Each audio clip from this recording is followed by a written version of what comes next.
Why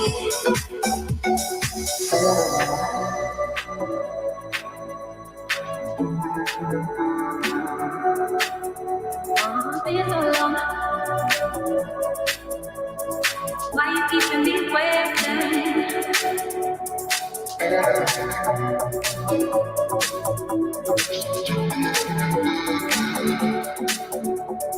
Be so long. Why you keeping me waiting?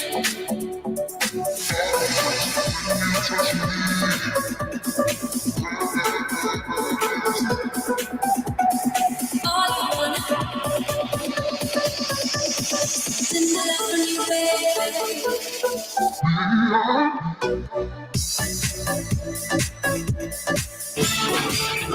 Prepare to experience the strongest radio allowable by law. Secrets will be revealed. Myths dispelled. From the studio gym where excuses never apply, it's Superhuman Radio with your host, Carl Lenore.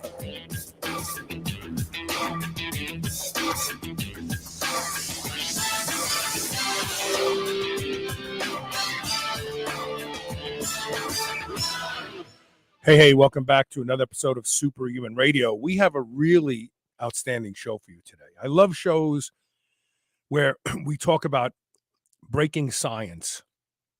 In fact, that's what this show has been built on for 17 years.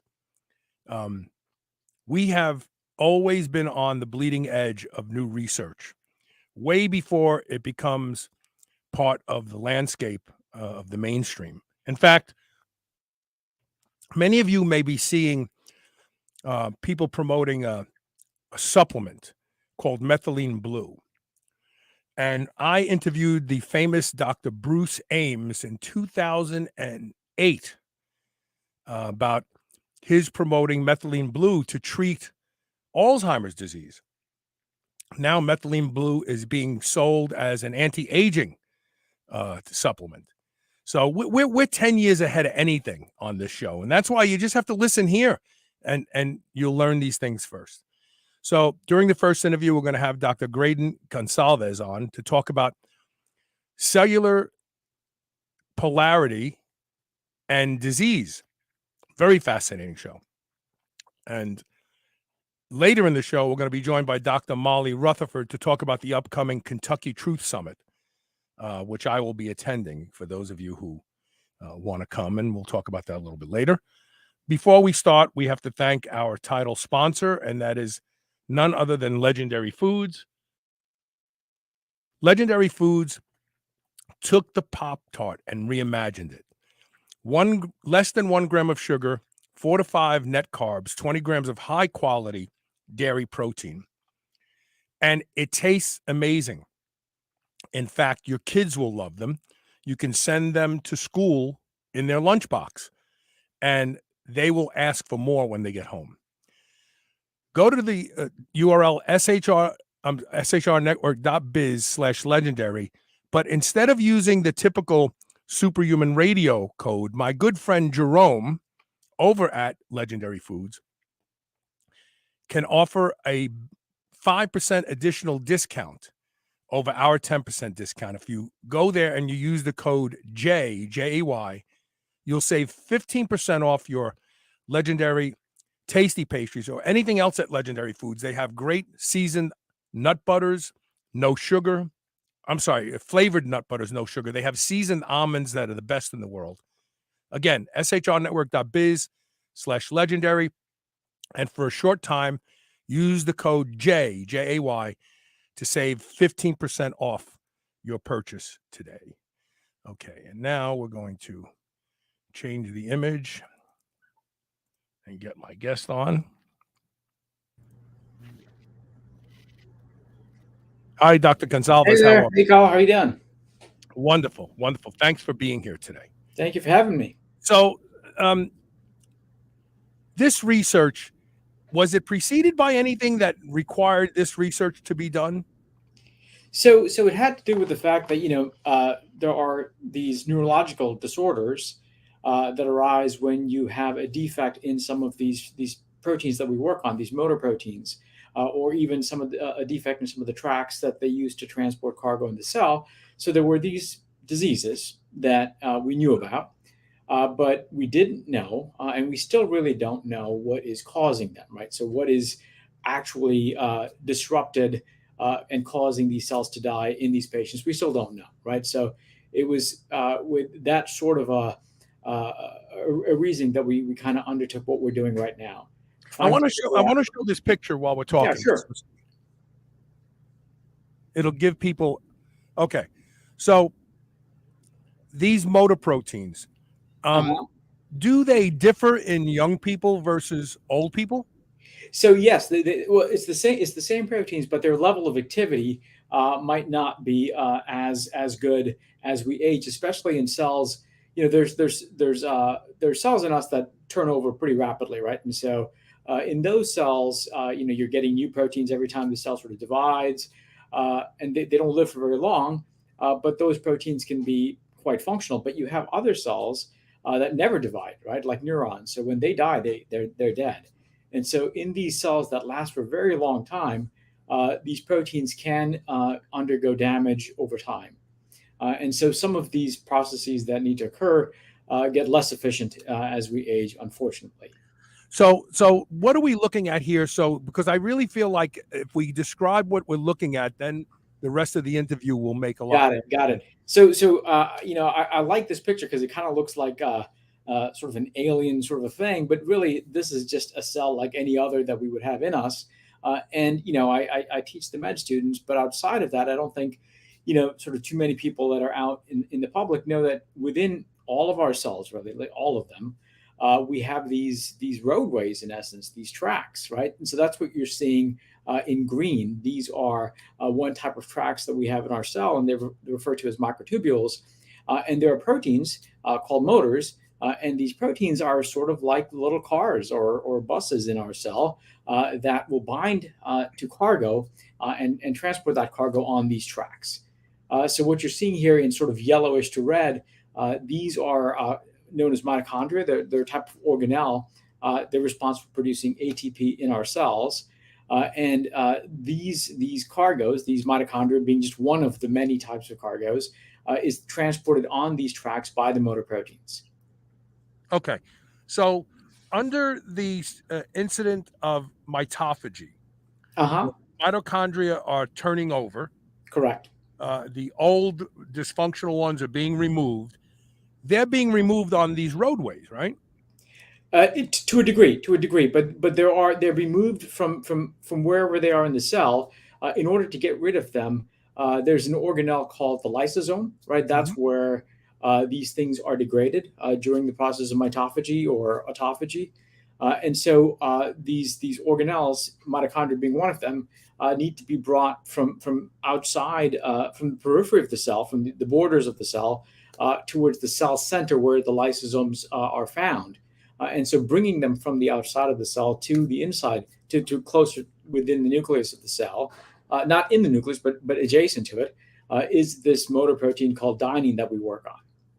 So yes, those are involved, but the actual turnover, the actual degrading of these sort of older dysfunctional mitochondria, that's happening within an organelle called the lysosome. And the different colors indicate, as you told me off the direction, that they're either heading one way or the other. It's kind of like the veins and arteries, right? One's bringing blood back to the heart. One is bringing blood to the tissue from the heart. So these that's the difference in the orange. I mean, it's the yellow and the red, right? Exactly. So some of these are moving towards the cell center, and the motor dynein is involved in that. And then there's others that are moving things away from the cell center. And there are motors known as kinesins that are involved in that. So these roads, in essence, exist in all of our cells. And the directionality by which the cargoes travel within the cell has to do with the car that it's sort of bound to the motor that it's attached to, right? So for reasons that we don't really understand, these motors are one-way motors. They can either go one way on these tracks or the other, right? They can't go both ways. And so we have different types of motors. Some motors go one way, other motors go another way. And so, Carl, a good way to think about this is In if you think about a motor neuron, so these are cells that on one end are sort of attached within our spinal cord, but then they have these very long axons, right? Because when you're wiggling your toes, there's a signal that's going all the way from your spinal cord down to your toes to contract those muscles, right? And that's a motor neuron. And so you need transport happening down what is within a single cell, which could be meters long, feet long, going from your spinal cord to your toe. And that's why you need these different motor proteins to take these organelles, to take cargo back and forth to these faraway sites within the cell. So it's maybe an odd question, but if they can only go one way, when they finish their journey, what happens to them? So in other words, if this particular one is heading to the center of the cell because it's participating in mitophagy, when it gets there and it releases its payload, what happens to it? Yeah, that's a great question. So what happens to it? And because as scientists we wondered this as well. This was a big question in the field. What happens when you get to the end of the road? So as it turns out, what happens is you kind of come off the microtubule, you come off the track, but now you would have a scenario where you would have all these motors building up in one spot of the cell where they've come off the track, right? And so it's not a very efficient system. And so as it turns out, there are the motors transport each other, right? So when Diamine brings its cargo towards the center of the cell, it gets to the end of the road, it comes off. Kinesin then it becomes a cargo now for the other motor. The other motor takes it back the other way, right? So they kind of take turns recycling each other in order to keep the process of transport going. So just bringing it back up the road where it came from, does that become a functioning motor again to travel back to the center of the cell with another payload? Yes, it does. It does. Exactly. So amongst their many cargoes, the motors, are also transporting other motors that are meant to go the other way, in the opposite direction, rather. I'm going to take this picture down for a second. Yeah, sure. So senescent cells are one of the newest theories for phenotypical aging. The accumulation of senescent cells. Senescent cells are zombie cells. They live beyond their expiration date. So as a result of that, they become inflammatory and they make the cells around them sick and they become zombie cells. And we've found lots of ways to either remove senescent cells from tissue or turn them back into quiescent cells, like with drugs like rapamycin. I always put an A in there. I'm from Brooklyn. I put letters where they don't belong. Rapamycin, an intense bout of resistance training will reduce all senescent cells in muscle tissue by 70% in one session, which is a great way to reduce them.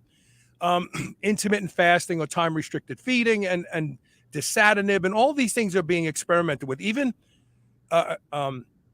zithromycin has been approved by the FDA now as an anti-aging drug for those who want to.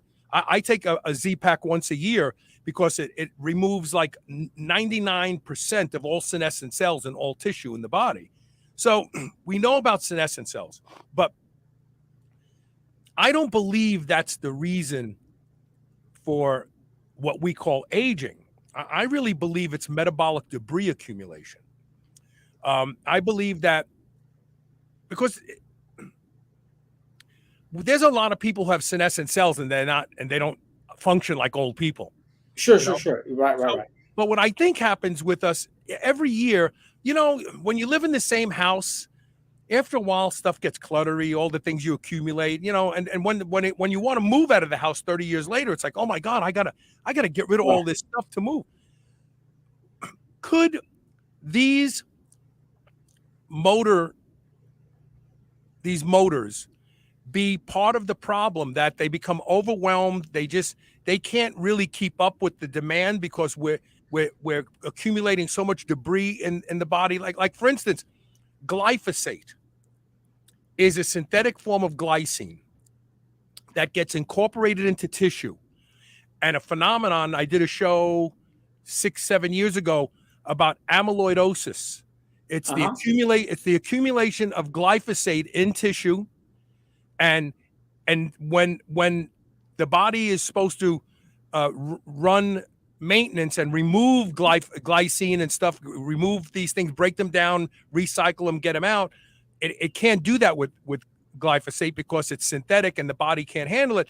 So that bioaccumulates and it creates an almost what's the word I'm looking for? But it accumulates and it leads to amyloidosis. We see amyloidosis of the heart, we see amyloidosis of the kidneys, and it's being blamed on glyphosate. Aggregates of sure, yes. Yeah, fibrosis. It becomes like a fibrotic tissue. So, could the participation of these motor proteins be part of the reason that they start to fail? They get overloaded, and that's why the accumulation in cells occurs. Yes. So I think that is part of the reason, right? And so within the field that I work in, and within these motor proteins, the main disease that you see are neurological, right? And it has to do with the fact that these our cells, our neurons, are post-mitotic. They never divide, right? So when you lose them, unfortunately, you lose them. And so they live for a long time, and they also are rather unique in that they have they're large cells, very long cells, very long, thin axons. And what you have as these processes get less and less efficient as we age, is that you can get, in essence, the equivalence of a traffic jam, right? So if you think of like an axon, it's this long, thin, it's like a little, piece of dental floss in essence, right? And if you have these organelles that are clogging the pathway, basically, on these roadways, but they're not moving, they're clumping, they're aggregating, that's when you can have trafficking defects within these cells. And then you would see a lot of the diseases that that we see in aging. In aging, exactly. So unfortunately, things are because aging is really punctuated by. We thought it was from demyelination, right? Like you start moving slower, but this explains it, that the nervous system just doesn't function right because it's kind of overloaded with all this debris. Right. So I think the motor proteins are one part of that, and them not functioning as well as they are in an older individual as they might be in somebody who's younger. I think that's one part of it, But there's, as with anything in the human body, right? It's multifactorial. So I think this is one part of it, but there's going to be other things that also contribute. And that's the frustration of most people who don't. When I think about how people want, well, what's the one thing? What's the one? That's insulting, because the human body is so complex. Correct. It's never going to be one thing. Okay, right. So now I'm going to ask you another question. The country is plagued by what they are calling neuropathy, but there's emerging research that neuropathic pain, originally they thought it was a result of diabetes, type 2 diabetes, glycation, the nerves die and so on, and are demyelinated. But more and more research is showing that people who are not even diabetic, they have model blood sugar, but they're developing neuropathies. And even the term neuropathy is now being looked at. I started calling it hyperalgesia about 5 years ago, because it's not really, and I suffer from some of it. I have a mild case of it. And that's why it's fascinating to me, because I've never had high blood sugar. My morning blood sugar is 67, and I actually I go to the gym and train fasted. But with that being said, I started to look at this phenomenon as not necessarily a numbing, but more like paresthesia. And when I read some of the more current research, they're really looking at blood flow to the nerve. And when you were a kid, you'd see a movie, you'd sit on your leg for an hour and a half, and then you'd stand up and your leg would be asleep. And as it wakes back up, it goes from being completely numb to some pain, and then some tingling, and then it comes back. And the phenomenon that we're calling neuropathy today is like when it's waking back up and you feel that pain, which I understand why they're looking at it and saying, well, it's blood flow related, not the nerve is secondary. The blood flow is causing the nerve not to function properly. And now there's a couple good studies that look at fungi or mold and their ability to cause the small blood vessels feeding the nerves to kind of choke up, to shut down. And there's a postulation now that they're saying, well, people's bodies are overloaded with fungi, with mold from their diets, from exposure in environments. Could fungi be causing problem with these proteins, these motor proteins? It's possible. I don't know in the context of diet or aging, but there's plenty of in the lab when we work on these things, and you need to disrupt these processes. A lot of the chemicals we use, not chemicals, I guess, a lot of the small molecules that we use that are inhibitors are really coming from fungi. So I don't know why that it is. I don't know why there are molecules produced by fungi that are affecting these roadways, but there are some molecules that affect the actin cytoskeleton, and there's others that affect the microtubules. So it's certainly good. It certainly could be affecting these. Now, this is, I have to be careful. It's really not. That's not my area of study. No, I understand. Yeah, but yes, it's certainly. I mean, there are naturally occurring toxins that are present in fungi that do affect these roadways that we work on, and even some of them that affect these motor proteins. Why is it always the long neurons of the leg? You know what I mean? Like, why do they seem to be the most popular ones that are attacked, and not necessarily, of the face, of the arms, of the chest, of the back? These neurological disorders almost exclusively occur in the legs. I think it has to do with this fact that those axons are very long, right? And so if you imagine a scenario where you have a defect that causes a particular process to be defected by 5% or 10%, right? That 5% or 10% defect might be tolerated by most of the cells in the body because they can get by, right? But if you have a cell that has this very long axon that is relying on efficient transport, right? A 5% defect might be much more severe for that cell. And so you feel the symptoms of that. That cell gets sick first, if you will. Yeah, right? 5% is a large mass of a long exactly. And so there are there are certain cells that just require this process to work at 100% efficient or close to, and anything less, you really start to feel the effects. Now, I should mention that these proteins that we work on, these motors, I mean, you can't lose them. If you lose them, you're basically dead, right? So. A complete loss of any of these things that I'm working on, or any of these motor proteins that anybody's working on, or microtubules or actin, the roadways, you can't even have cell division, right? So, all of us are here because one cell as an embryo divided to produce the millions and millions of cells that we are now. And every single time a cell divides, it's using these roadways, these tracks, to help segregate the replicated DNA. Right. So without these factors, you don't even get cell division. Right. So you would die, right away at the one cell division stage. Right. So all of these defects that we're talking about are defects of reduced function. Right. So it's not that there's no function. It's just reduced function. Then it's a question of which cells need that function the most. So I'm writing something. So when we talk about polarity. Yeah. We think of electrical charges. When we think of electrical charges in the body, we think of things that cause those electrical charges, like electrolytes, for instance, and imbalances and so on. Discuss polarity in the context of this. I guess the polarity pulls them one way or the other. That's their direction on the tube, right? It's a little different.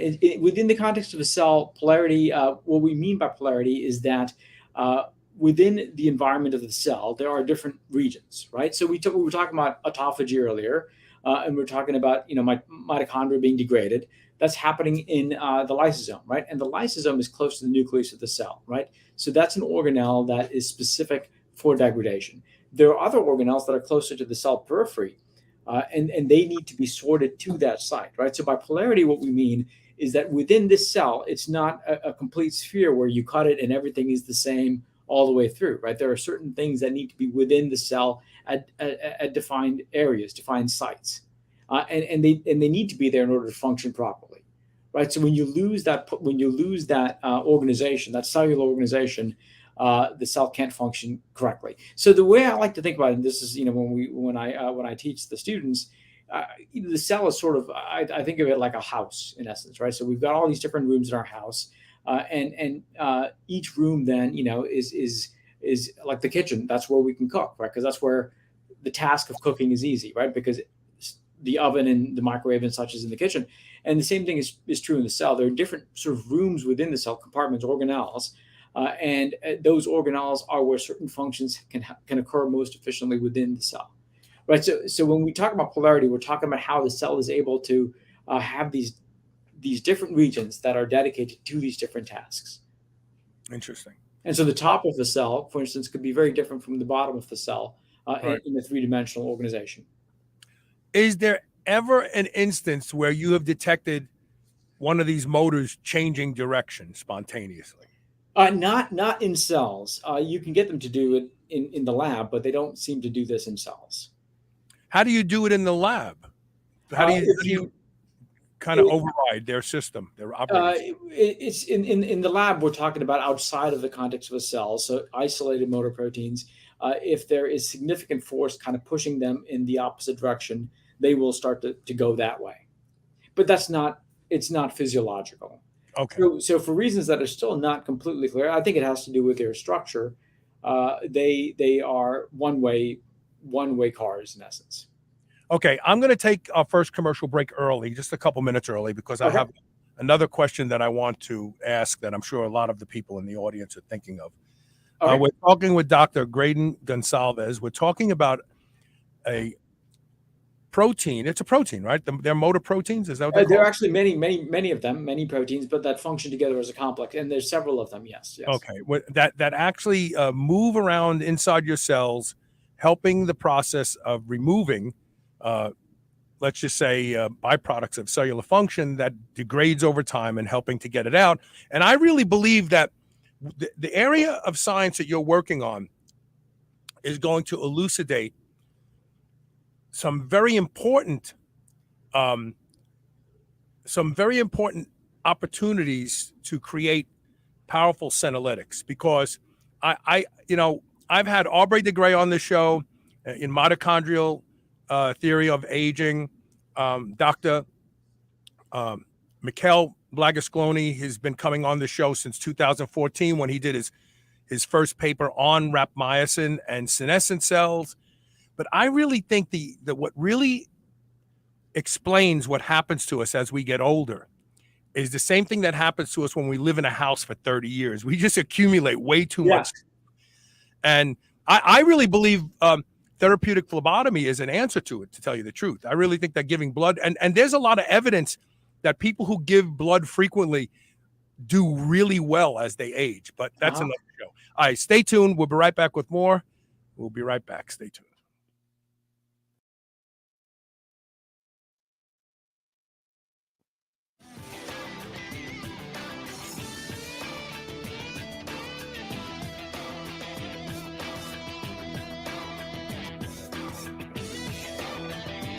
I would easily say that I am the hugest proponent you will ever meet to doing anything that will improve the quality of my sleep. And that's because sleep is linked to just about every metabolic disorder we see in our population today. One of the easiest things you can do to improve the quality of your sleep is to get a pillow that can be shaped into the exact form factor that allows you to get your best night's sleep. And that is MyPillow. I've been sleeping with MyPillow for a few years now, and I can tell you that when I have to travel and stay in hotels, I don't get a good night's sleep because I don't have MyPillow with me. Right now, you can save up to 60% off of everything offered to improve the quality of your sleep at shrnetwork.biz/mypillow when you use the code SHR. Or you can call toll-free 800-889-4938. And remember to use code SHR to save up to 60% off of everything at their website. Dogs should be powered by fat and protein, not carbs. That's why Visionary Pet makes low-carb, ketogenic dog food for dogs of all breeds and life stages. From kibble to freeze-dried and even low-carb treats, all Visionary Pet recipes are very low-carb,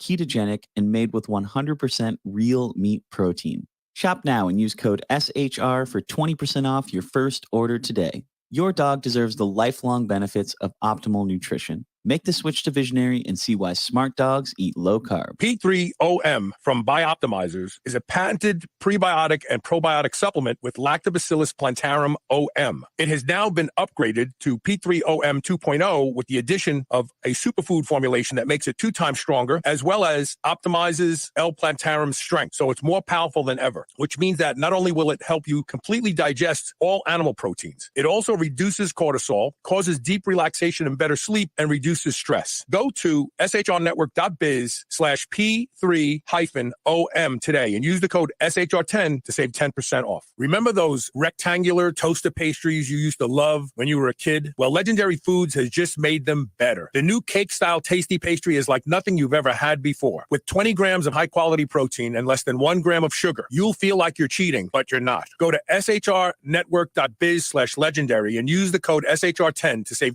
10% off your purchase of tasty pastries. Now available in cookies and cream, red velvet cake, birthday cake, blueberry, strawberry, brown sugar cinnamon, and hot fudge sundae. Go to shrnetwork.biz/legendary and use code SHR10 today. GHKCU is one of the most effective peptides for rebuilding more youthful skin, reversing skin damage, diminishing wrinkles, and tightening loose skin. I personally use Restoracell with GHKCU every day. It's making an undeniable difference in the quality of my skin. Restoracell is fantastic for all types of skin. Now you can order Restoracell and save 25% when you use the code SHR25. That's SHR25. While you may be diligent in your workouts and your diet, don't neglect what people see first and foremost, and that's your skin. Go to shrnetwork.biz/blue and use code SHR25 today. This is the Superhuman Channel, doing reps with the weight of the world.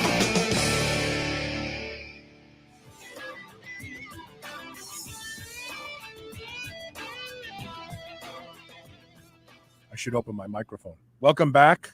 Thank you. Talking with Dr. Graydon Gonsalvez. My good friend, Joel Green, who's brilliant, has a question, and he texted it to me, and it will make me sound brilliant. Watch. He says, ask the good doctor if these motor proteins he's referencing also require mitotic spindles to walk along the microtubes. Oh, that's a great question. So when I was talking about the fact that every time a cell divides, they need to rebuild these roadways. In essence, what they do is they form a special structure every time a cell divides called a mitotic spindle.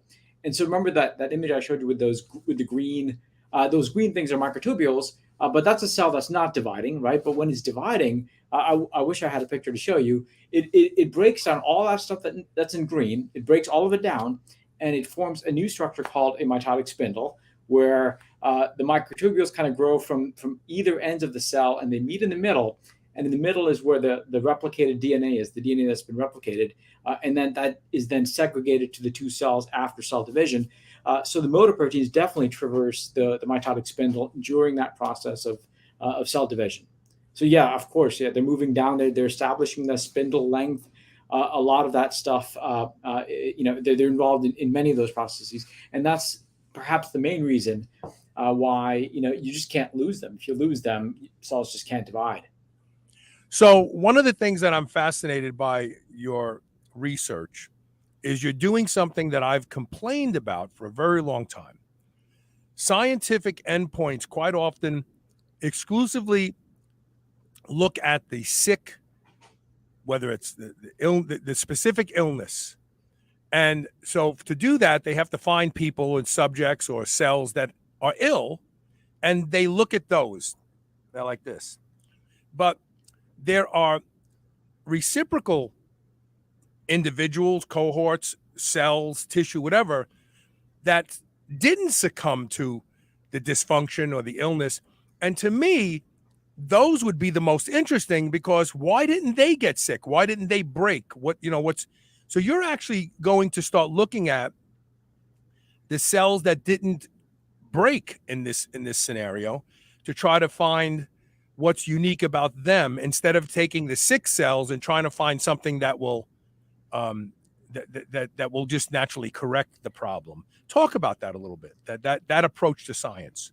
Okay, sounds good. So within this topic that we work on, there's a protein that is part of this dynein motor, right? This motor that goes towards the minus ends of microtubules, and when it's mutated in us, we get a disease known as spinal muscular atrophy, right? So that's a disease where it's a childhood disease where you get paralysis, basically atrophy of distal musculature, right? So your legs and such, like we were talking about, and it can be a pretty devastating disease. And so, well, we don't. So we know that there is this correlation between a mutation in this gene that functions along with this motor and this endpoint of this disease. But we have no clue why those neurons die, right? So we don't know what's going wrong in essence, right? And so the issue is what this protein does is that it links cargo with dynein, right? So it's an adapter, right? So what this protein is thought to do is it's thought to link all of these different cargoes with this motor, and then perhaps when there is a disease, some aspect of that function is failing, right? But we don't know because the field has been somewhat difficult to study. We don't really know what the cargoes are, right? So in that movie that I showed you, we have these mitochondria that can move around, but what else is going on? What are the other cargoes in the cell for these motors? We still don't really know. We don't know that, right? And so that's what we're trying to figure out. We're trying to figure out in a normal cell, what is this? Yeah. So here, what you're looking at are little mitochondria. This is just an example of an organelle that's moving around by these motor proteins, but there's many of them, many different cargoes, many different organelles. The cargoes can just they don't have to be an organelle, which is a larger sort of thing within the cell. They can be just proteins or RNAs. And so that's what we're trying to figure out. So we're trying to figure out what is the cargo of dynein that is linked to it by this protein that is defective in these patients. But we're doing this in normal cells. And then we're going to compare that list of cargo to what happens when this particular protein is not mutated, as it would be in patients with the disorder. And we're going to ask, what is different, right? What is different between the normal cell and a cell that is defective? Can we identify certain cargoes that are now not being transported, right? Perhaps that is the source of the defect. Now, we might not be able to fix the motor, right? But we might be able to provide those people with some way to more efficiently sort that cargo, perhaps to increase this level of expression. But we're way at the start of this particular project. It's been somewhat hard to look at from an experimental sort of standpoint.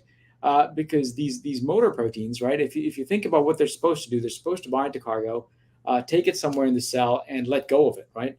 So they don't stay together very efficiently. And so, from sort of an experimental point of view, it's been difficult to look at these things in the lab. But there's some new technologies that we have that will let us kind of get at these answers. So that's kind of what we're doing now. When we think about motors, we think about a source of fuel.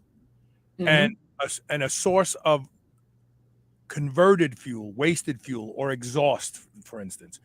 Are there fuels for these motors?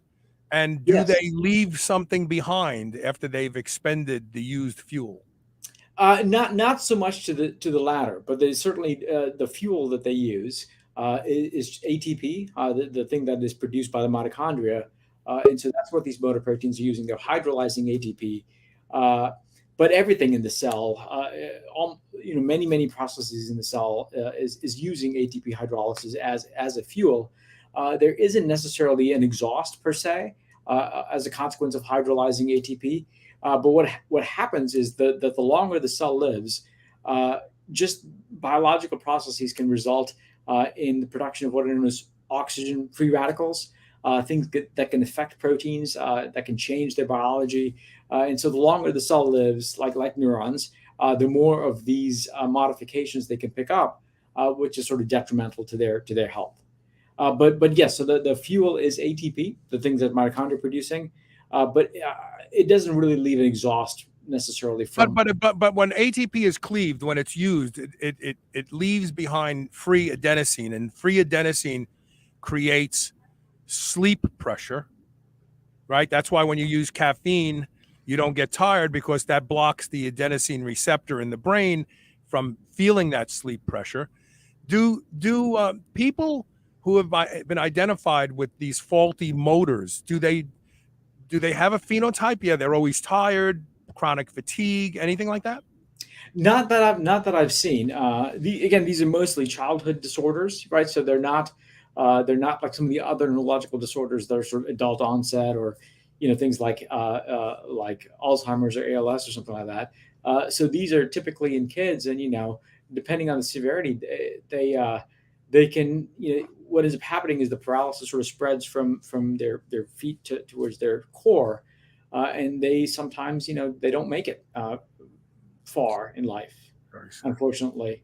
So I haven't come across sleep issues yet. But have you looked at in these children their ability to produce ATP? Because ATP is obviously not guaranteed to be produced by all people or efficiently by all people, and that's why athletes will supplement with creatine monohydrate, because it kind of replenishes ATP without the demand of the body to make ATP. Is it possible that the fuel source is just not there for these people? there might be a subtle defect. I don't think anyone has looked closely enough. See, the thing about ATP is that almost everything in the cell is utilizing that as an energy source. So I would think that even more than the motor proteins, if you had any defect in that, Yeah, again, there would be other things that would be showing up too. Yeah. It's such a central, critical, process of life that transcription, translation, almost every biological process depends on it in some way. So you really don't know enough about it yet. Probably your next area of research, where you're starting to look at the attachments of their cargo, will eventually perhaps lead to elucidation of a way to make it better. That's certainly the goal here is to try to figure out ways that we can help this, right. That is definitely the goal. But like you mentioned, we're taking sort of a ground up approach to this to figure out what is it actually doing in a normal cell, and that'll teach us it'll help us figure out the disease, but it'll also teach us a lot about the biology of how this system functions, right. And there might be insight in those sets of experiments, in that experimental question, that might help us figure out something else that might initially have been unrelated, or might have seemed unrelated. So there's sort of both of those aspects. So there's the potential to help treat these diseases, but also the potential to learn about how we function. Is there a genetic identifier of this disease, an allele or something like that pretty much assures that this is what the disease that this child has? Correct. So there's actually two different genes. One of them is this dynein adapter called bicaudal D. Mutations in us cause the disease. But there's another gene called survival of motor neuron, SMN. Mutations in that also give you the same sort of clinical manifestation, right? The pathology is sort of similar.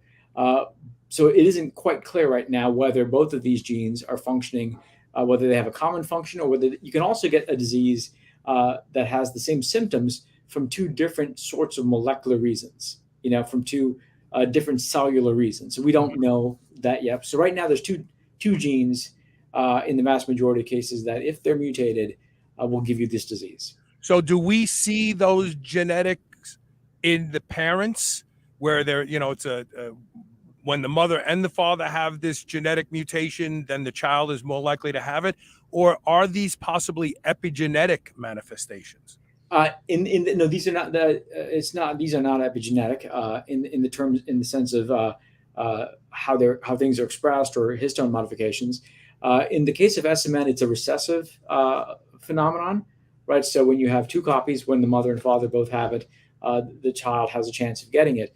In the case of the one that I'm working on, it's where you have one mutant copy, right, and one normal copy. So it's a dominant negative phenotype. So that can happen within the child itself. It can happen somatically. It doesn't have to be a genetic thing that you get from your parents. It can be, but it doesn't require two 2 copies of the defective allele. Are there examples of children who have the genetic marker that they should, in fact, have this disorder, but they don't? That's a great question, right? Because that sort of leads to other things that might be involved in the pathway, modifiers, and there are examples of that, right? There's definitely examples where of the whole spectrum. There's examples where people can be completely asymptomatic. There can also be examples where the same genetic mutation, one person could have much more severe symptoms than the other, right? So yeah, you see the whole spectrum, and our ability to understand genomics is a lot better than it was, even 5 years ago. But that's still a question that people are trying to figure out. Can you look at children who should have had it, but they don't, and figure out if there is some sort of epigenetics at work Right. here? Their environment, their birth, the gestation, their Exactly. mother had gestational diabetes. There's gotta be something else if there's kids who have the markers for it but don't develop it.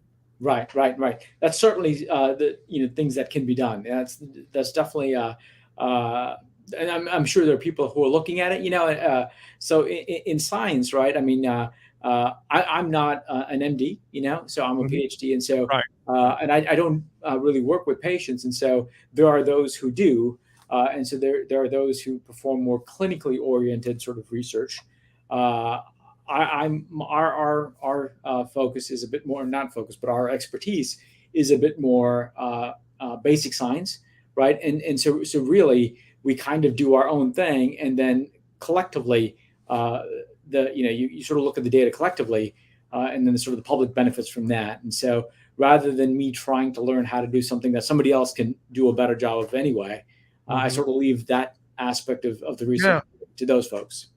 Let's take our last commercial break, and when we come back, I'm going to ask you what you hope both clinicians and lay people take away from your work. Okay, stay tuned. We'll be right back with more Superhuman Radio.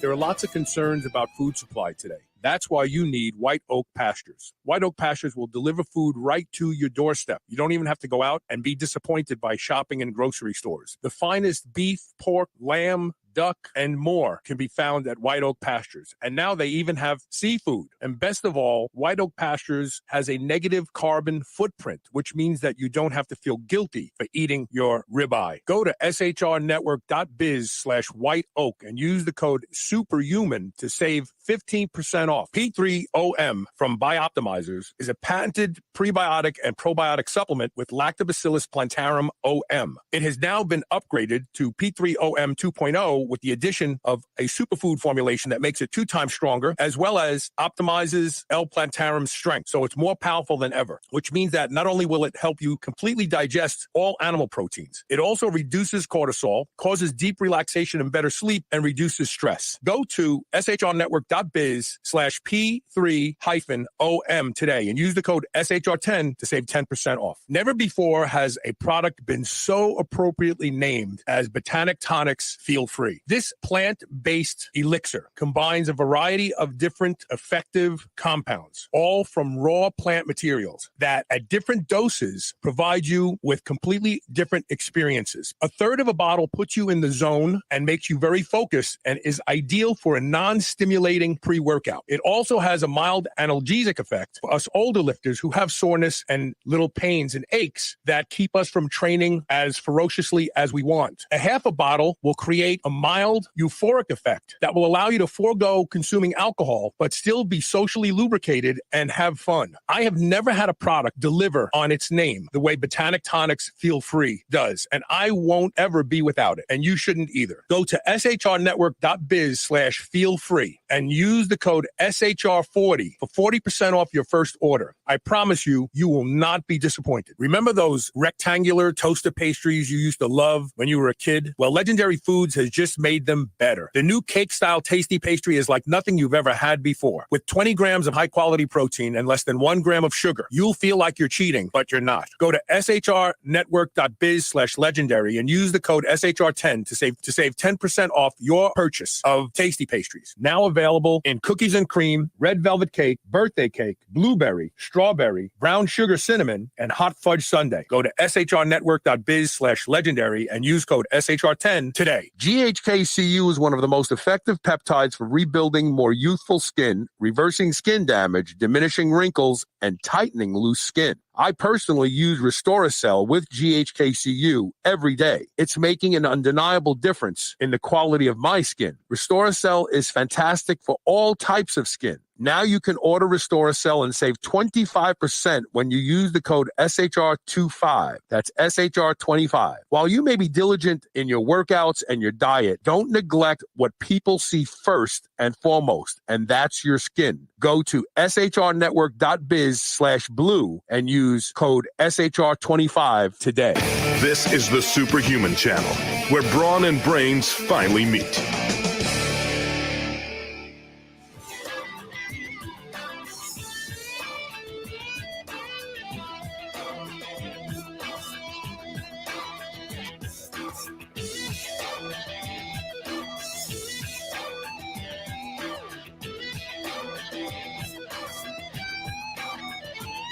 Welcome back.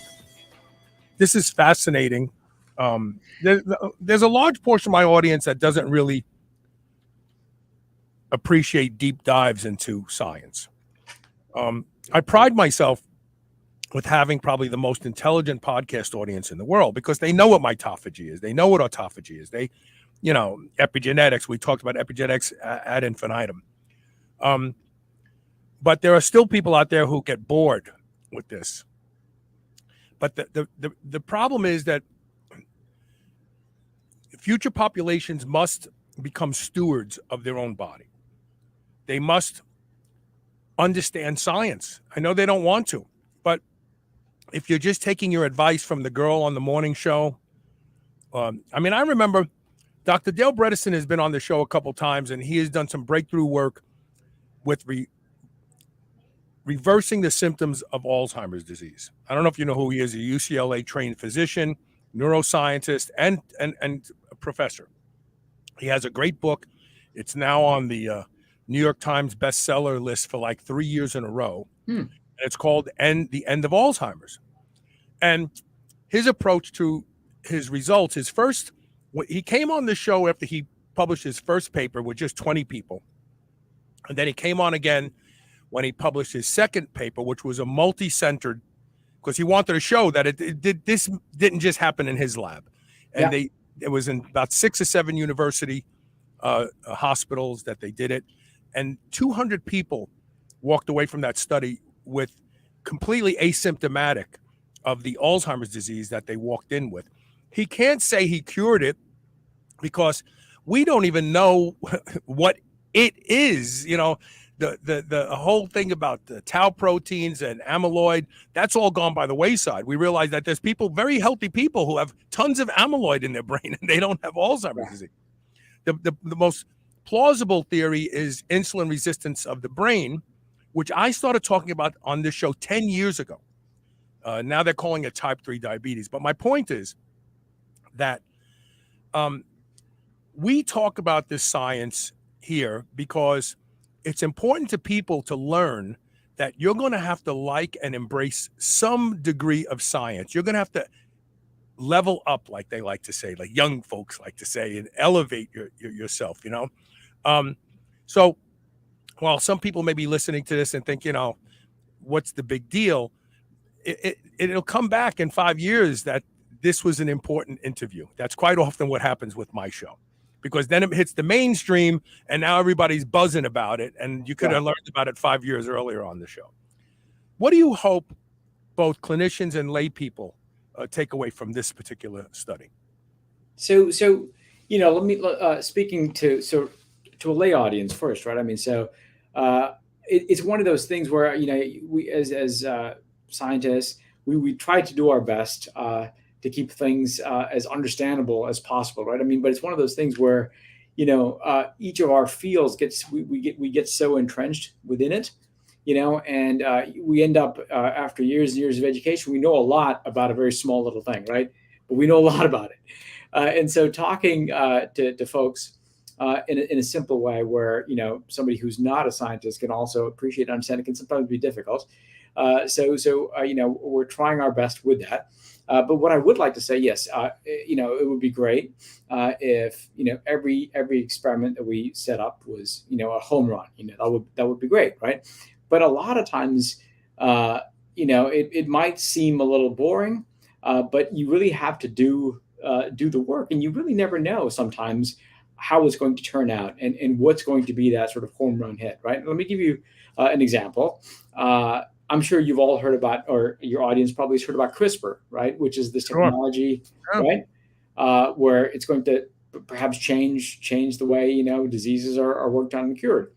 When it was being discovered, this was, years ago now, it was something that was immune system response within bacteria. I mean, that is where it comes from, right? And so I don't think the people who were working on it, years ago within bacteria really understood that, this was going to be something that could change the world, right? So we never really know. And so, as scientists, we're just we're driven by questions that we find interesting, topics that we think that would help solve big questions in biology, questions in medicine, questions in disease, and hopefully what we're doing, as long as we do it well, down the road can be transformative. That's what I would hope, and so that's what I would say to the public, and I would also say that again, and this is part of the issue. I mean, people would like definitive statements, right? From scientists. Does A result in B? And by nature, we're trained to. It takes a lot to make a conclusion of A to B, and so there are times when we can't give a definitive statement, right? Where it just needs more experimentation, and so, but that's just part of science. It requires rigor. It requires doing things well and doing things often. And to clinicians, again, I would say, kind of getting back to your point, when you look at a disease such as the ones we're working on, it has a mutant copy and a wild type copy. So something like CRISPR wouldn't help solve that, right? Because the wild type thing is already there. And so in order to work on those sort of things, you do need to take a step back and really ask what's happening in a normal, healthy cell, right? And that's sort of the overlooked part, I think, sometimes. Yes. How is this normal cell functioning? And now that could help us understand the disease. And what about to pediatricians? Should pediatricians be paying attention to their young patients who are saying, or asking them, do your feet get numb? I mean, that seems to be the early telltale sign that something is going on, right? Yes, especially in this particular disorder, I think it would be a bit more than getting numb. It would be loss of feeling and some level of paralysis. Unfortunately, it's not the one that I'm working on. It's not very subtle, and I think it would be picked up pretty easily. But yes, in more subtle cases of neuropathy, that would be something that they would look for or should look for. Yeah, I would imagine there's telltale signs early in their gait, the way they walk. Yes, exactly. There is. Yeah. Okay, Dr. Gonsalvez, thank you so much for coming and talking. Well, thank you for having me. Yeah, this is fun. And please, will you reach out to Elisa when you have something new to talk about? Certainly. Will do. Thank you. Take care. Thank you for having me. Bye-bye. All right, we're going to take a quick commercial break. And when we come back, I'm going to be joined by Dr. Molly Rutherford. It's really interesting to me that they say hindsight is 20/20, and that's because you can look back at all your mistakes and realize that there were different things you could have done. And we're there right now with this pandemic. Hindsight is 20/20. And the good news is we can talk about it now because the CDC has pretty much flipped and agrees with everything we all thought back in the day, and we were punished for medical misinformation if we talked about it. But now they've changed their position. So Dr. Molly Rutherford is heading up an event here in Kentucky called the Truth Summit, where some of the bravest and most brilliant people who were in this from the beginning, what they've learned what they found out was true. And now we can talk about it because, like I said, the CDC is on our side now, because if you go to their website now, they say, oh, yeah, natural immunity is better than a vaccine and all these other things that we always thought. And we were punished for even suggesting. So stay tuned. We're going to be joined by Dr. Rutherford as soon as we come back from the break. Stay with us. You're watching and listening to Superhuman Radio.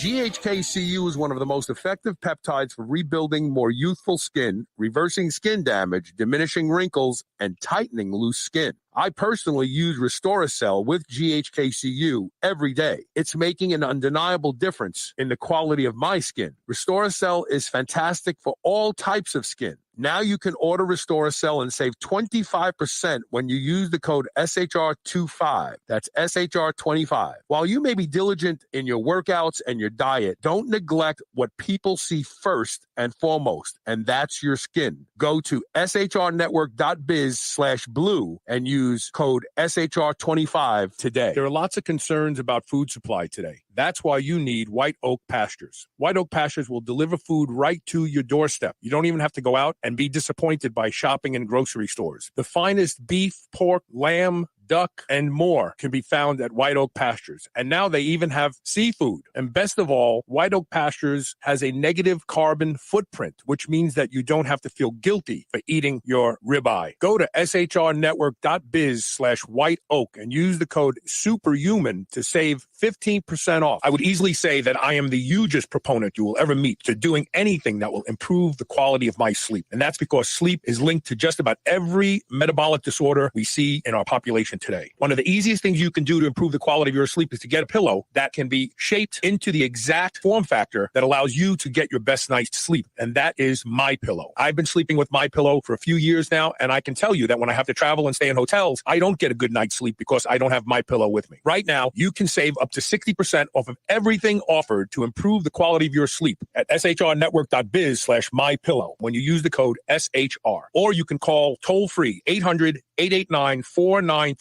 And remember to use code SHR to save up to 60% off of everything at their website. Dogs should be powered by fat and protein, not carbs. That's why Visionary Pet makes low-carb, ketogenic dog food for dogs of all breeds and life stages. From kibble to freeze-dried and even low-carb treats, all Visionary Pet recipes are very low-carb, ketogenic, and made with 100% real meat protein. Shop now and use code SHR for 20% off your first order today. Your dog deserves the lifelong benefits of optimal nutrition. Make the switch to Visionary and see why smart dogs eat low carb. Spit that out right now. This is the Superhuman Channel.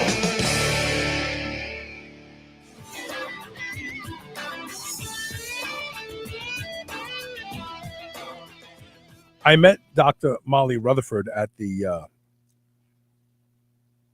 what was it called? It was some Gateway to Freedom. I forgot because of the Arch. Yeah, the Gateway to Freedom get together. That literally got me banned from Facebook, by the way, because all I was doing was posting slides from peer-reviewed studies. They said this is science.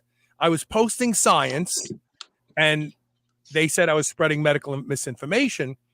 And I wanted to fight it. 30-day ban from Facebook. It's actually giving me a lot more time on my hands, to tell you the truth, to do more productive things. But they said I disagreed with the charge, and they had no place for me to put in there. Like, everything we were talking about is on the CDC website. How is it? It's only medical misinformation if you disagree with the CDC's position. But the CDC about 2 months ago flipped quietly. They didn't say anything about it. They didn't announce it. But on their website now, they say all the things that we've been saying all along are now CDC positions. I don't understand why I was punished for medical misinformation, but it is what it is. But I met Dr. Rutherford at that event, and she is hosting an event here in Kentucky, literally 15 minutes away from my home, called the Truth Summit. first question I want to ask you is, why are you doing this? Aren't you? Aren't they going to beat you up for doing this? Yes, I'm actually in Facebook jail as well right now. So it's an honor, actually. I realize that people who tell the truth end up being punished by Facebook. So I decided to do this.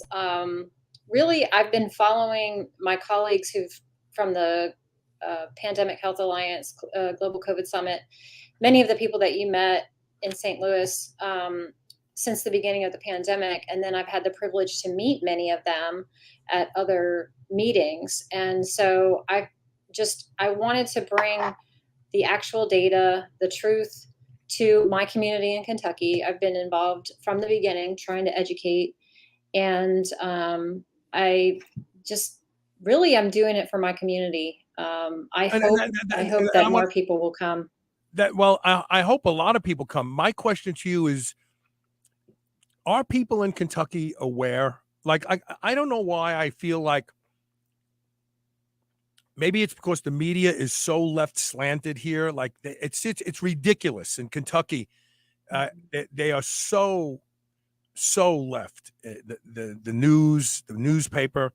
Mm-hmm. Do you think that the people in Kentucky think you and I are kooks because of what we have learned and what we realize? And also, we have read the studies that are being banned, not because they're incorrect and they're going to harm people, but because they go against the narrative.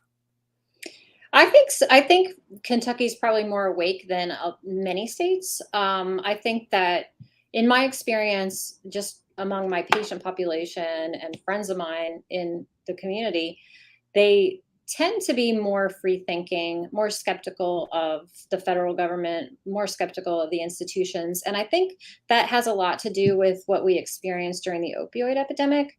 I'm not from Kentucky. I'm from Virginia originally, and I moved out here after residency. I really believe it was God calling me here because I'm now specialized in addiction. So I became certified to treat addiction after I moved out here, and just was really boots on the ground during that whole fight of the opioid epidemic. And then I was on a task force in 2018 to 2019 called the Pain Management Best Practices Task Force. So I've been involved in addiction and pain throughout the years. And I think there's been skepticism among people in Kentucky, just for the government and then also for big pharma, because of how we were told that OxyContin was not addictive.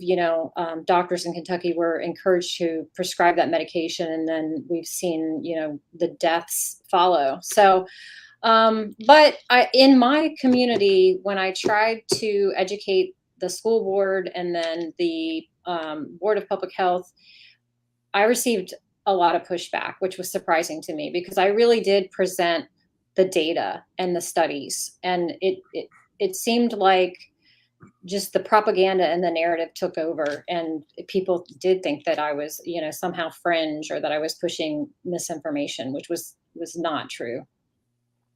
It's really odd. It goes against everything that evolution endows us with, to ignore dangers in our environment. But there is a segment of our population nationwide that will do things that are not in their own best interest. And the analogy I give often to people when I say, it's like you're on a cruise ship, but you hate the captain. So a bunch of you get together and say, let's sink the ship. We'll fix his ass. And you forget you're on the ship, right? You're so driven by anger and rage and misguided intentions that you literally sink the ship. And as it's going down, you look at the captain and go, there, we got you. Yeah. Wait a minute. We got ourselves. And quite often we see this in populations throughout history. Okay. It's at that last moment where you're realizing you're on the ship going down that then you wake up, but it's too late. It's too late. The whole ship is underwater, and you realize, oh my God, we we did the wrong thing. And Right. it's amazing, and there's a reason for it, because our government and governments of yesteryear, they work hard to create tribalism, because they know that you will sacrifice yourself for the good of the tribe, regardless of if the mission is worthy of your life and your sacrifice. They will, and that's the problem today. We see ourselves all in different silos. My diet creates one tribe. The style that I use to exercise, all the CrossFit boxes are called CrossFit tribes. And this tribalism is really disgusting. If you look at tribalism historically, it's all about one group killing the other. Like, what is that? You know what I mean? You see that yourself? Yes, I do. And I think sadly the pandemic just made things worse. It was politicized when it should not have been politicized. I think people try to put me and these other doctors that are friends of mine who are coming to present the data into a tribe, whether it be a political tribe or an ideological tribe. And the fact is, none of us really fit into that mold. We all have voted differently historically. I think if you Google me, actually, one of the first interviews you'll see of me during the pandemic said, I actually said, listen to Dr. Fauci. And the reason I said that was I worked for him. I worked for him from 1996 to 1999, right down the hall from him. And so I was involved in doing some science writing for that institute, and knew him personally. And at the time, I thought what I was seeing was it being politicized because of the president at the time. Right. And so I thought, okay, well, if people will listen to the scientist, this person that I trust, then maybe we can get to the truth. That was my take on it. I'm widely criticized for ever saying that, obviously, because I think he's demonstrated not to be an honest person. He's demonstrated to be partisan, and he's lied about a lot of things. So, I think that should give me some credibility. That should give the people that I'm bringing to Kentucky some credibility. And, I hope that we draw not just people who think exactly like us, or who, are in what people think is a tribe. We're simply trying to get the truth out. And we want people, there's not going to be personalized medical advice. I still want to encourage people to talk to their own physician, or find a physician that they trust to give them informed consent. That's another challenge right now. But yeah, I mean, I do think social media puts us in different tribes. I think, unfortunately, right now, our government is trying to keep us divided. And I just hope that we can resist that. It's interesting what you just said, because the first thing I thought of is ego. So lots of people take stands in life. And then as things unfold, there are signs that your stand was wrong, but you've invested so much in that stand, and you just dig your heels in, and you feel like as though, well, I have a lot of sunk cost here. I can't just give up now and flip, even though with my own eyes, I see that maybe my position wasn't really that good. And this was playing in my head while you were talking. I was thinking, and I do listen to my guests, by the way. It's not like I'm thinking, but I was thinking like in a fraction of a second, I said, this is about ego.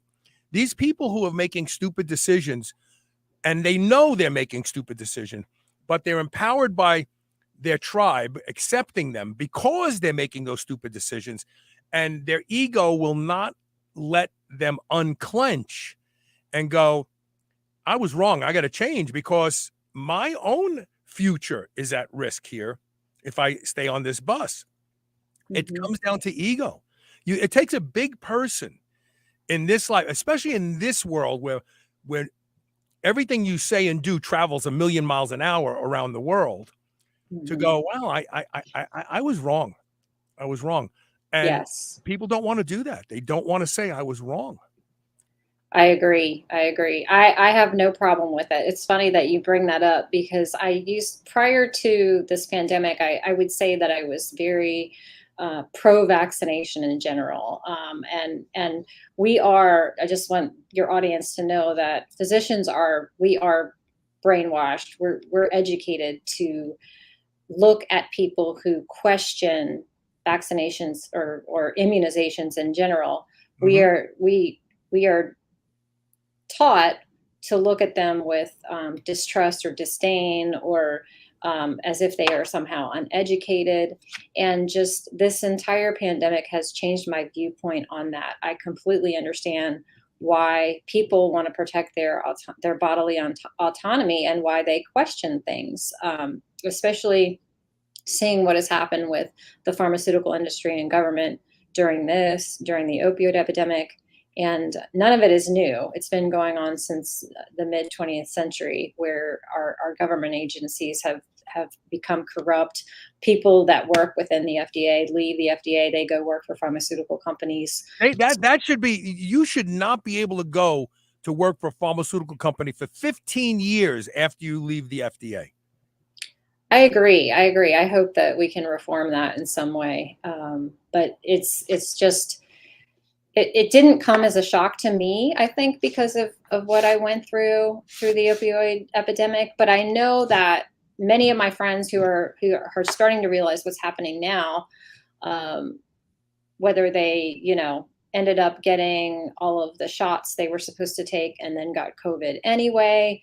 They're kind of waking up to the reality that some of the things they were told were lies. Mhm. They didn't have that background. They didn't have that life experience. They didn't have that education that I have. So I try not to judge people who maybe aren't as awake, or it took them longer to figure it out.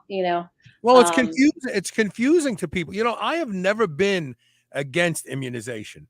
In mhm, fact, during the Black Plague in the 1300s, immunization consisted of finding someone who lived through the Black Plague, but still mhm, had the pustules on their body, and taking the pus from the pustule, scratching someone's arm, swabbing it into the open wound on your arm, and then you go home and you sweat it out for 2 or 3 days, and you're fine. The process is scientifically called hormesis.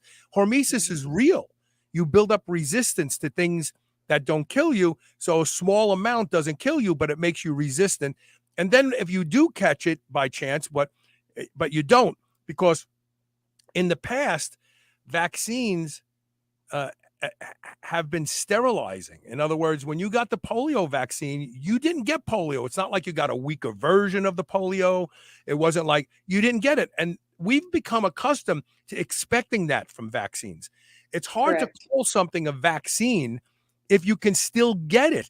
And the public's willingness to accept that came with the seasonal flu vaccine, because and if the CDC wanted to know this, it's very easy.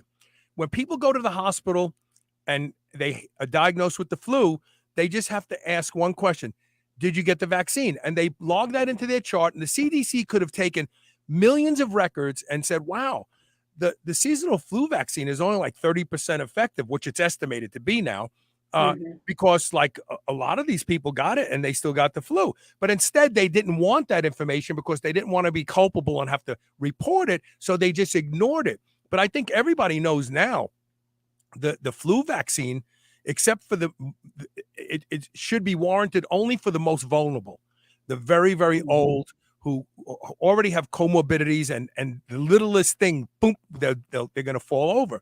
But mhm, the problem is that vaccines in general have become huge business. They're classified as biologics, which means that they don't have to really divulge a lot of information about how they work, and the government uh, is a firewall to them being sued for anything that goes wrong. And yes. that's privatized profits, socialized losses. It's like that doesn't work. That model is corrupt building. You're going to be corrupt because you're not going to care if these things work or not. The government's going to take the flack for you. So the vaccines in general, and I've never been an anti-vax. I think the tetanus vaccine is a lifesaver. I mean, I and I don't, I'm 64 years old, I think maybe I got 4 vaccines when I was a kid, right? Rubella, Right. measles, mumps, rubella. It's like today, from the time a child is born till they're probably 12 years old, they get like 58 vaccines.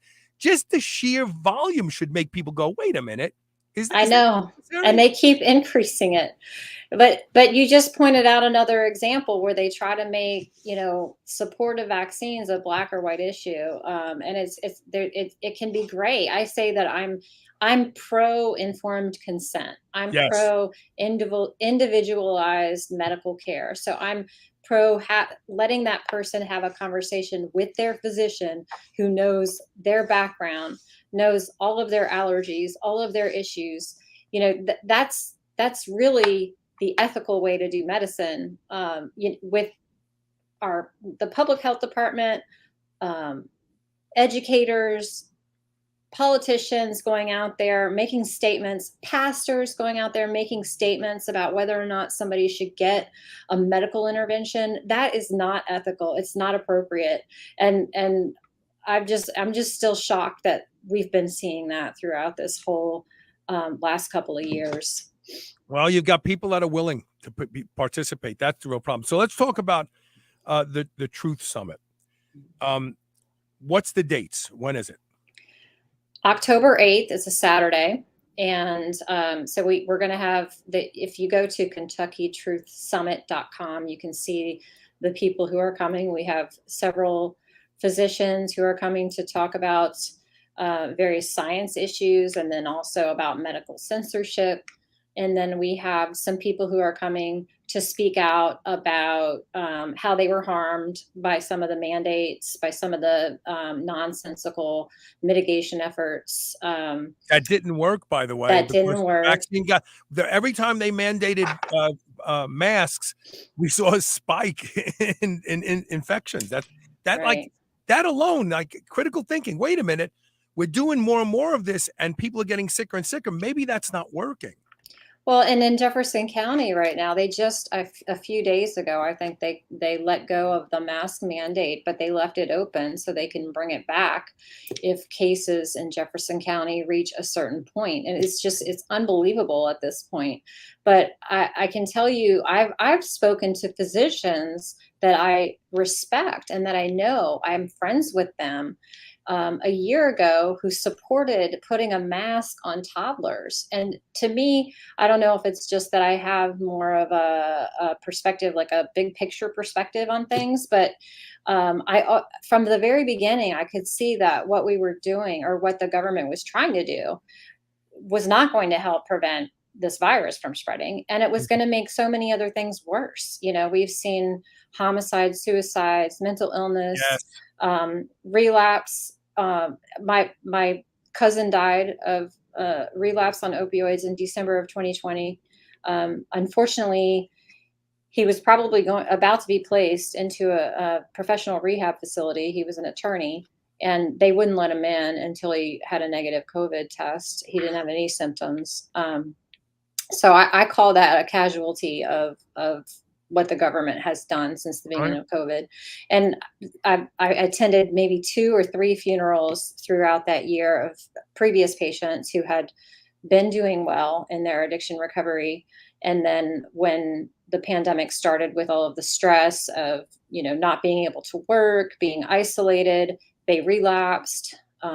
Young people in their 20s died from overdose. But just, it was shocking that nobody cared about those deaths. Everything was so narrowly focused on this virus, which it turns out was not. I mean, I know people who died from it, and I'm not trying to minimize it, but it turns out that it was not as deadly as the modelers thought it would be at the very beginning.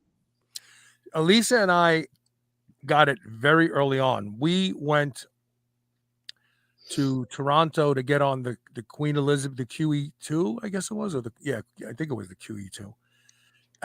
In Toronto, to go up the East Coast to Nova Scotia and so on. And that was in October, end of October.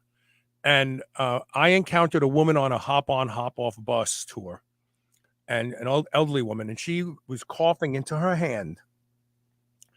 and it was blowing. Every time she would cough, I could feel atomized saliva hit my face. And she had this dry cough. And I said to Elisa, we got to get off this bus next stop. I don't care where it is. And we did get off. And about 5 days later, we were in New York. We got off the ship. We were going to take my daughter out to dinner because she lives in New York. And I started running a fever. And it moved fast. And that night, I couldn't sleep in bed. I was burning up. I slept in the bathtub because, bathtubs are nice and cold, so I literally got in the bathtub and I laid there. And we flew home. I probably infected a bunch of people, but we didn't know anything. There was nothing. No one knew anything about this yet. And it really took me down because I had just spent 9 days crapping on myself on a cruise, eating all the wrong foods, drinking all day, every day. So my immune system, my microbiome was going, what are you doing to us? And I got sicker than I've ever been before, but I didn't die. I was in my 60s at that time. I mean, I got sick. I think I stayed in bed 3 days, but I came in and did my show as soon as I felt a little bit better. And that was the original strain. I was told that was the worst strain, but we didn't know it was COVID. We didn't know because it wasn't until February that they started talking about, COVID. And I said to Elisa, and she got it too, by the way. She got it shortly after me. And I said, this must be what we had. Probably. Yep. All of my family members got it at different times. I got it in November of 2020 and thankfully didn't really have any symptoms. I don't know if that's because of my fitness or I did take some medication as well. I took hydroxychloroquine, but then nobody in my household caught it from me. My sons got it in August of 2021, and then my husband got it in November of 2021. The kids, it was barely noticeable. So I think, again, my life experience from the very beginning was very educational. We were wearing masks. It was still spreading. We were very careful. People were still getting it. I kept hearing from patients saying, I haven't even been anywhere. I've been doing everything I'm supposed to do. And how did I get this? Right. So I think just being in that environment and seeing it, was very educational. And then when we started seeing people in the summer of 2021 coming in infected, even though they had all of the shots, I started to reach out to friends and family members saying, I don't think you should get any more. If you've gotten any, don't get any more. It doesn't seem to be working. Right. And talk to your doctor. I don't know I still tell people to talk to their doctor, although a lot of people say to me, I don't trust my doctor anymore because every time I go in there, the first thing they ask me is whether or not I've had this or that. Look, to defend doctors in this one instance, if you don't follow the standards of care, medical licensure will remove your license. You've got mortgages, you've got employees. So doctors really, their hands were tied. They really were. Right. Doctors don't want their patients to get sick, contrary to what the ultra conspiracy theorists think. Oh yeah, my doctor wants me to stay sick. No, they really don't. But no, you're right. Their hands were tied. Yeah, no, and I'm very lucky. When I go and speak with my colleagues that people will see on the 8th, I always say they are the real heroes. I'm not really a hero. I didn't lose anything because I started my own practice in 2015. I'm independent. I can make my own decisions. I don't work for a hospital system. I'm not a member of the AMA. So I don't have an administrator or a practice manager telling me what to do. And I don't bill insurance. So I'm truly independent. I'm able to care for my patients. Unfortunately, there's been a long-standing effort by, I think, government, by industry, pharmaceutical companies to employ doctors, to make it so that most doctors are employed by these systems. And when that happens, the physician doesn't really have they're not able to make the decisions. No. They don't have the autonomy. They don't have the power And so, as hard as it is for me to say, and I have friends who are still employed within these systems, if you're a patient of a physician that works for a hospital system, that physician is not working for you. I mean, it's a very blunt way to say it, and maybe that's too severe, but I mean, that's really been my experience, having worked for a hospital system in the past, having worked within the system where I'm told to check certain boxes in order to get paid a certain amount. That is the reality that we're in, unfortunately. Sean Wasson is asking, are you seeing a much larger group of doctors coming back to the truth now, or still a great amount of fear of retaliation from the AMA and the hospitals that they work for? We're seeing undercover. So we're seeing doctors admit the truth or be honest, but anonymously. So kind of both. There are many physicians who reach out, whether it be on social media or they reach out to me directly, saying that they know what's going on. They're completely awake, but they don't want to publicly say it, because they still are afraid that they're going to be reprimanded by their employer or that they're going to lose their medical license. So I understand that. I truly do. These physicians that are coming to Kentucky have experienced that. You'll hear some stories from people who have had to defend their license or who did lose jobs because they refused to comply with some mandate. And like I said, they're the heroes. I've luckily not had to face any of that yet, knock on wood. But yeah, I think there is a subset of people who are still on narrative, and I'm not sure why. I don't know if that is the mass formation psychosis that Matthias Desmet has talked about, or if it's political, or if it's just laziness, not going and reading studies, or if it's that ego where like we're right. No, we're right. It's like you can't unclench and go, well, maybe we weren't. The other thing that I'm noticing is I think there's a lot more doctors that are willing to prescribe a Z-Pack or two. A lot more doctors that are looking at that telling their patients, zinc, quercetin, vitamin D. But the difference is they're not doing YouTube videos and talking about it. They're just keeping themselves below the radar. And I kind of feel like the government feels like, look, if you do that, that's fine. If you brag about it, we're going to crush you because that goes against what we told people to do. And we don't want to be outed as telling people to do the wrong things. And the reality is, if we could change one thing in government, if somebody said to me, Carl, here's a magic wand. You can change one thing in government. What would it be? I would do away with the sovereign immunity protection. Right. If you're in the government, you're acting, you're a politician, and you do something that's messed up, you can't be punished. You're immune. Like, oh, I made a mistake. When you're not in government, you go to jail, you get penalized, and politicians hide behind sovereign immunity because they know, I'm doing some crappy stuff right now, but I'm never going to get punished. You can't punish me. I'm untouchable. Right. I have the cloak of invisibility here in front of me. Tough luck.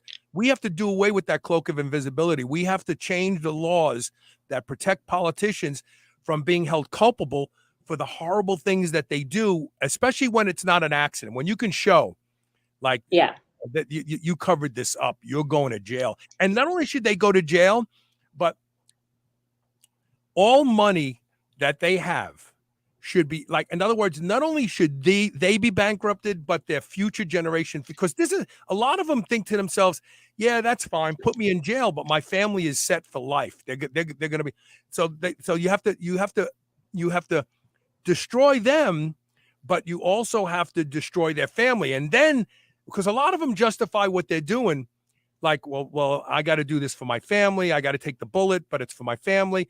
Now, if they go, oh my God, if I get caught doing this, not only will I be broke, but my future generation is going to be destitute.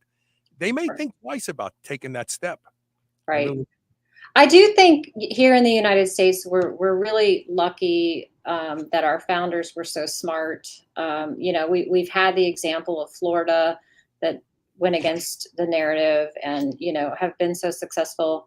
And so many other countries, they didn't even have that option. But what people need to realize is the WHO is trying to come up with to establish a pandemic treaty so that they're in charge of the entire world, the next pandemic that we have. Yeah, Sweden isn't going to stand for that because Sweden didn't shut down. They didn't Right. ask people to wear masks, and they did fine. And it's interesting that no one talks about that in the Right. government. Well, we talked about it early on. We tried to point it out, and it was just the attacks came. You're a grandma killer. It was just Yeah. it was just horrendous. So let's plug the event again one more time for those. Let's do It's it. called the Kentucky Truth Summit. Elisa and I will be there. If you live close to Kentucky and you want to drive in, we will be there on Saturday, the 8th. Great. Thomas Massey is going to be there too, and I love Thomas Massey. He's Yep. the shining star in our political system in Kentucky. I agree. He's fantastic. Yep. I was excited to hear that he'll be there. So it's October 8th, right? Right, October 8th from 8:30 a.m. to 5:30 p.m. And we're gonna have several. We're gonna have lunch available. You can purchase tickets on KentuckyTruthSummit.com, and we'll have boxed lunches. And it's going to be a combination of presentation of data. There'll be a presentation on how you can fortify your own immune system, how you can possibly be more less vulnerable, I guess, if there's another virus that comes out in a few years, for example. They found us sitting very vulnerable here in the United States with our obesity epidemic and Yes. people not going outside and being vitamin D deficient. For 2 years, not a word Right. a word of personal responsibility, not a word of you better get yourself healthy before the next one comes, because there probably will be another one, because unless we can sequester China. China has been killing the world since the 1300s with their mysterious viruses. I don't know where they come from, but like we should put a fence around China, no travel in, no travel out, and let them just infest themselves with infection.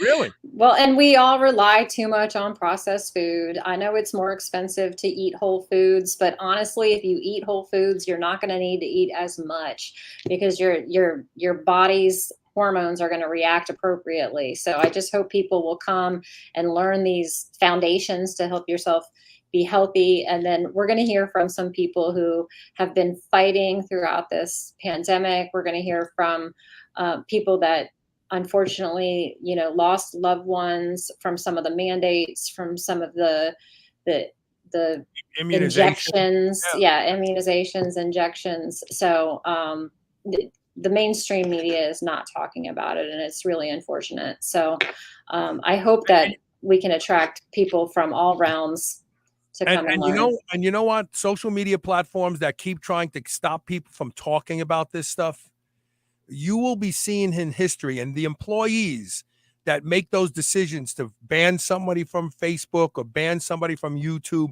you will be seen historically as evil as Gestapo, as evil as the Nazis. You will, because blood is on those hands. Don't think we're doing the right thing. We're doing the right thing. You're not doing the right thing. It's not. Historically, the roles that you have chosen have been the roles of evil people historically. And that's not going to change unless quit your job. Just quit your job. I mean, a lot of people probably decided to quit the being Nazis. They say, hey, this is horrible. We're killing people. Let me go do something else. Right. So, we need more people to stand up. We definitely do. It's time. And it's happening. We have so many people who are coming out and speaking about the inner workings of the government, the inner workings of these organizations. I mean, what do they call them? When somebody from inside comes out and spills the beans. The whistleblowers? Yeah, we have enough whistleblowers today that you can hear the whistles from the moon. So yeah, it's happening. It's happening. So those of you will be exposed. You better get yourself right. You know how they say get right with Jesus? You need Yes. to get right with Jesus and do it in a hurry, because it's not the rapture you have to worry about. It's the fact that you will be seen as a social pariah for the rest of your life. All right, Dr. Correct. Molly, thanks for being here today. Thank you so much for having me, Carl. And see you in October. Take care. Say Okay. hello, See ya. say hello to your husband for me. Okay? I will. Great I guy, will. law enforcement. We Yes. love our police. We love our police. Okay, take care. Thank you. All right, so that's it for today. Let's see. We do have a show tomorrow. I just don't know what it is because you think I don't even work here. But anyway, we will see you tomorrow with more Superhuman Radio. Please share the show. Share the show. You never know who you're going to help if you share the show. See you tomorrow.